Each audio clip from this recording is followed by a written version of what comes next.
नमस्कार, प्रणाम, सत श्री अकाल, आदाब, अस्सलाम वालेकुम। हमारे जितने भी ड्राइवर भाई हैं, ऑल इंडिया ओवर जितने भी ड्राइवर भाई हैं और जितने भी हमारे लीडर हैं, यूनियन अध्यक्ष जो हमारे ऑल इंडिया के यूनियन अध्यक्ष जो अलग अलग राज्य अलग अलग स्टेट से आते हैं, हम जैसे आप सभी ड्राइवर लोग जानते होंगे कि हम लोगों के बीच में हमारी सरकार एक कानून लेके आया है। वो कानून कुछ इस प्रकार के लाए हैं। हमारे श्री माननीय अमित शाह जी पार्लियामेंट में मैं एक दिन इसी तरह न्यूज़ में देख रहा था, तो कानून कुछ इस तरह लाए हैं हम ड्राइवर लोगों के बीच में। वो कानून है, जैसे आप हैवी ट्रक गाड़ी ड्राइव कर रहे हो रोड पे, तो हैवी ट्रक में बहुत सारी ऐसी मशीनरी चीज़ होती है और सबसे पहली बात है कि इनका जो ब्रेक सिस्टम बनाया गया है वो एक प्रेशर के ऊपर टिका हुआ है। और वो जो प्रेशर का पाइप है वो एक हम कहें कि प्लास्टिक का पाइप है, तो उसमें कोई गलती ना होगी। वो एक प्लास्टिक की पाइप में रुकी हुई है। इसकी साफ तौर से मैं कहना ये चाह रहा हूँ कि दुर्घटना स्थल कहीं भी किसी समय भी हो सकती है ना। तो उसके लिए हमारे सरकार जो हमारे हित में हमारे पक्ष में जो कानून लेके आए हैं कुछ इस प्रकार के हैं। यदि आप रास्ता चलते हुए आप किसी का एक्सीडेंट कर देते हैं या आपसे जाने अनजाने में, वैसे तो जानबूझ के हम ड्राइवर भाई लोग जितने भी हैं हम लोग एक चींटी को भी नहीं मारते हैं। हम भगवान से और अपने अल्लाह से ये प्रार्थना करते हैं कि हमारे बीच में या चींटी या मनुष्य किसी तरह का वैसी हमारे हाथों से उनकी जीभ का बद यानी हत्या ना हो। लेकिन जाने अनजाने में अगर वैसा कुछ हो जाता है तो इसके लिए हमारे सरकार हमारी भलाई में हमारे हित में बहुत अच्छी एक कानून लेके आए हैं।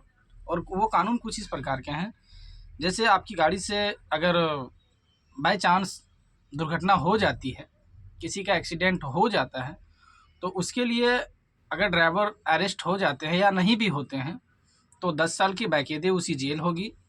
उसके बाद 1 लाख से लेके 5 लाख तक, जहाँ तक मैंने सुना है, उनके ऊपर जो है जुर्माना लगाया जाएगा।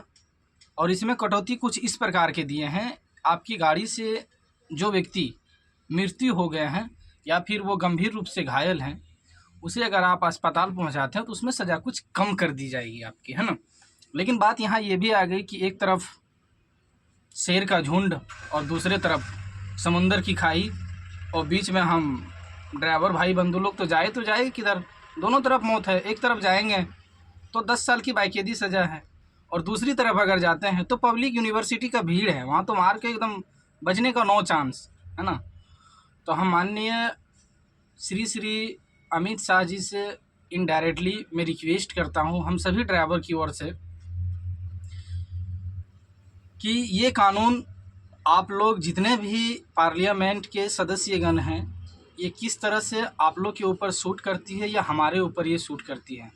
हम ड्राइवर भाई लोगों से अपील है और एकजुटता दिखाते हुए हम लोगों को शांतिपूर्वक कहीं नहीं बल्कि हर एक स्टेट से जो जहाँ जिस स्टेट से हैं वहीं इनका विरोध करें, इनका आलोचना करें, इसका संपूर्ण रूप से शांति रूप से इन चीज़ों का आंदोलन करें।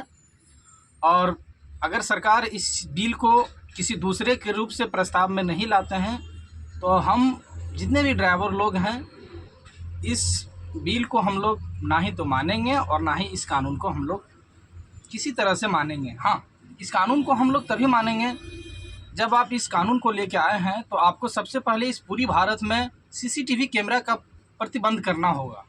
हर एक 500 मीटर पर एक सीसीटीवी कैमरा लगाया जाए। कैमरा से ये होगा कि किसका गलती है और किसका गलती नहीं है। आप लोग ये जानते होंगे, पूरे ऑल इंडिया ये जानता होगा कि बाय चांस अगर कोई पीछे से आके भी मारता है या साइड से भी आके मारता है या अल्कोहल के नशे में आके मारता है, किसी भी हालत में मारता है, तो वो एकाएक दोष हैवी ट्रक वाले का ही होता है ना। तो इसलिए मैं हाथ जोड़ के प्रार्थना करके माननीय श्री अमित शाह जी से और जितने भी पार्लियामेंट के सदस्यगण हैं उन लोग से मैं हाथ जोड़ के विनती करता हूं कि इस बिल को या तो आप दूसरे रूप में प्रस्ताव करें या फिर इस काले बिल को आप वापस ले लें। धन्यवाद।